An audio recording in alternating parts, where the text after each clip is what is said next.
울릉도 동남쪽으로 뱃길 따라 200리를 가면 자랑스러운 한국 땅 독도가 자리하고 있습니다. 일본이 쌍욕을 먹으면서까지도 자기네 땅이라고 우기는 한국 땅이죠. 그런데 일본이 독도 영유권을 주장하는 이유로 독도 아래에 매장되어 있는 메탄 하이드레이트가 꼽히는데요.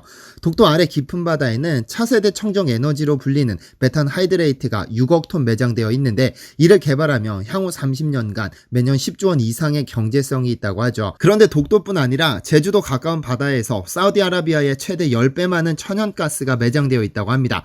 그래서 한국이 중국이나 일본보다 앞서 1등으로 찜해뒀는데, 중국과 일본의 반대가 만만치 않다고 하는데요.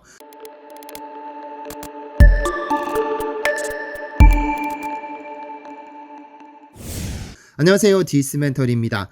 인류의 역사는 흔히 전쟁의 역사라고 부릅니다. 전쟁을 통해 국가가 흥망성쇠를 거듭하고, 전쟁에서 살아남은 국가가 또 다른 전쟁을 일으키면서 전쟁의 굴레를 벗어나지 못합니다. 그래서 전쟁은 희생이 뒤따르기 때문에 예쁜 점 하나 없는 인간의 욕심이죠. 하지만 기술 발전의 측면에서 보자면 전쟁은 기술의 진보를 이끌어냅니다. 2차 세계대전을 종말시킨 핵폭탄은 비록 수많은 희생을 불러왔지만 원자력 발전이라는 새로운 기술을 등장시켰는데요.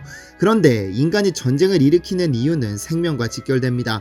특히 석유 등의 자원은 국가 산업의 발전을 위해서라도, 하다못해 따뜻한 난방을 위해서라도 없어서는 안 될 필수 자원으로, 이 석유 덕분에 중동 국가들은 마음대로 힘을 휘두를 수 있습니다. 중동 국가들이 가끔은 과도하리 많지 과격한 종교 문제로 세상을 떠들썩하게 만들지만, 이들에게 힘을 실어준 건 아이러니하게도 영국입니다. 산업혁명으로 탄생한 증기기관차는 기계라는 인간 노동력 대체제를 만들어냈고, 이때부터 석탄은 산업 발달의 필수 원자재로 등장합니다. 그러나 1911년 영국 해군 제독이던 윈스턴 처칠이 등장해서는 영국의 전함들에 석유 동력 엔진을 장착시킵니다.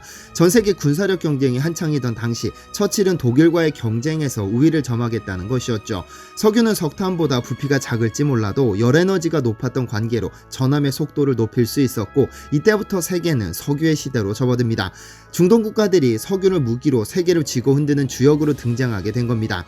현재까지도 석유의 힘은 상상을 초월합니다. 현재로서는 석유를 대체할 수 있는 에너지가 많지 않습니다. 전기나 수소 등이 대체 에너지로 등장하기는 했지만, 전기를 생산하려면 지하자원이 필요하고, 수소 에너지도 지하자원을 재료로 합니다. 게다가 인간의 이동수단 중 가장 많은 비중을 차지하는 자동차도 석유에 대한 의존도가 높아 석유는 여전히 중요한 에너지원입니다. 보통 한국을 두고 지하자원 빈국이라고 이야기합니다. 윗동네 북한은 천국인 반면 그 아래 남한은 지하자원에 있어서만큼은 빈곤하게 짝이 없다는 것이죠. 그렇다면 현재 가장 중요한 지하자원 석유가 한국에도 매장되어 있을까요? 한반도에는 석유가 매장되지 않았다는 것이 정설이지만 이는 사실이 아닙니다. 북한에도 남한에도 석유가 상당히 많이 매장되어 있다는 보고서가 있습니다. 그리고 남한 밑바닥에 매장된 석유의 양은 세상을 뒤바꿀 만한 수준이라고 하죠. 자세히 알아볼까요?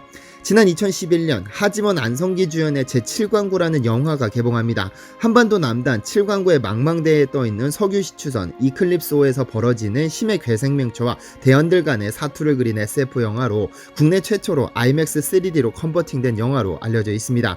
그런데 이렇게 공상과학 영화로 만들어지기에는 제7광구가 가지는 의미가 너무 깊습니다. 바로 한국이 세계를 쥐고 흔들만한 석유가 매장된 곳이 바로 이 광구니까요. 지난 2018년 10월 29일 중국 군용기 한 대가 이어도와 가까운 제주도 해역을 지나 한국의 방공식별구역을 침범하는 일이 발생했습니다. 중국 국적의 비행기는 방공식별구역을 침범한 후 한반도 가까이 진입해 강원도 강릉 동쪽까지 북상했었죠. 이 소식을 들은 국민들은 처음에는 도대체 이게 무슨 일인가 싶어 놀라기는 했지만, 중국의 의도를 정확히 알지 못했습니다. 이 방공식별구역 침범은 과거에도 있어 왔고 앞으로도 더욱 노골적으로 진행될 도발입니다. 그렇다면 중국이 한국의 방공식별구역 이어도까지 날아와 강원도 강릉까지 찍고 갔다는 것은 무엇을 의미할까요? 이는 앞으로 본격적으로 이어도를 영토 분쟁 지역으로 몰고 가겠다는 의미입니다. 이어도는 한국에게 있어서 산유국으로서의 지위에 가장 중요한 지역입니다. 이 작은 섬은 제주도민들에게 조금만 위험을 무릅쓰고 배를 몰고 나가면 만선의 꿈을 이룰 수 있는 꿈의 어장이었는데요. 제주도 서남쪽의 마라도에서 남서쪽으로 152km, 중국의 퉁타오에서 245km, 일본의 도리시마에서 276km 떨어진 이어도는 정확하게 말하면 수중 암초입니다. 쉽게 말하면 파도가 잔잔한 평상시에는 볼 수 없지만, 파도가 심해지면 주변 바닷물의 색이 하얗게 변하면서 그 존재가 드러나는 섬인데요. 그래서 백해라고도 불렀습니다. 그러나 파도가 칠 때만 드러나는 특성상 섬이라고 부르기에는 애매하기는 하지만 한국의 관할 수역입니다. 한국 정부는 1952년 대한민국 인접해양의 주권선언, 일명 평화선을 선포하면서 이어도를 한국의 관할 수역으로 포함시켰습니다. 그리고 2003년에는 이어도 위에다 한국해양과학기술원이 종합과학기지를 설치했고 지금도 7명의 연구원들이 생활하고 있습니다. 즉 우리 영토로서 큰 문제가 없다는 뜻이죠. 그런데 일본은 센카쿠 열도를 자기 영토로 편입했을 당시부터 이어도의 중요성을 간파했던 것으로 보입니다. 왜냐하면 이미 1938년에 이어도 위에 인공구조물을 설치할 계획을 세웠기 때문이죠. 일본인들의 치밀함은 혀를 내두를 정도입니다. 반면 중국은 1963년에야 비로소 이 해역을 측량하고 조사하면서 이를 일방적으로 중국의 영토라고 선포했습니다. 일본도 중국도 한국의 관할 수역인 이어도를 자신의 영토라고 부르는 이유가 있습니다. 바로 여기 아래에 세계 최대 규모의 유전이 매장되어 있기 때문입니다. 지난 1968년 유엔 아시아개발위원회는 동중국해 대륙붕의 자원 탐사를 한 적이 있습니다. 당시 보고서에는 타이완에서 일본 오키나와에 이르는 동중국해에 세계에서 가장 많은 매장량의 석유 자원이 묻혀있을 가능성이 높다고 주장했습니다. 그리고 한참 지난 2004년 미국의 국제정책연구소 우드로 윌슨 센터가 발표한 보고서에도 동중국해 천연가스 매장량이 사우디아라비아의 10배에 달할 것이라는 구체적인 주장까지 나왔는데요. 이미 1952년에 한국 관할 수역으로 포함시킨 상황에서 박정희 전 대통령은 제주도 남쪽에서 일본 오키나와 앞에 이르는 칠강구를 한국 땅이라고 선포해버렸습니다. 그런데 지도상으로 칠강구의 위치를 보면 일본 쪽에 더 가깝게 붙어있음에도 우리 땅이라고 주장할 수 있었던 것은 당시 국제해양법 덕분입니다. 당시 국제해양법은 대륙붕이 어느 나라와 연결되어 있는지를 기준으로 누구 땅인지를 결정했는데 칠강구는 제주도에서부터 한 덩어리로 쭉 이어져 있습니다. 그래서 우리 땅이라고 주장할 수 있었습니다. 반면 일본은 거리상으로는 칠강구와 더 가까울지 몰라도 칠강구와 오키나와 사이에는 600m 깊이의 거대한 해구, 즉 바다 골짜기가 있어 연결되지 않았습니다. 그래서 당시 국제해양법상 한국 땅이 명확한 상황에서 일본은 1978년 한국에게 공동개발을 제의해옵니다. 그리고 공동개발 조약을 체결했는데 이 조약은 만일 석유가 발견되면 한국과 일본이 반반씩 나눈다는 것을 골자로 합니다. 당시 한국은 국제법적인 영토의 근거만 있었을 뿐 석유를 탐사할 기술력도 돈도 없었기 때문에 일본의 제안을 받아들였는데요. 이때부터 칠강구의 이름도 한일 공동개발구역으로 바뀐 겁니다. 그리고 1980년부터 한일 양국은 탐사를 시작했고 시추에 이르렀는데요. 시범적으로 7개의 시추공을 뚫었고 3개의 시추공에서 적은 양이기는 하지만 석유와 가스가 발견되기도 했습니다. 이 소식이 알려지면서 이제 한국도 산유국, 부자나라가 된다는 꿈으로 부풀었고 당시 가요 중 제7강구가 검은 진주라는 노랫말이 나오기도 했죠. 그러나 거기까지가 끝입니다. 1986년 일본이 갑자기 개발 중단을 선언하고는 철수해버렸죠.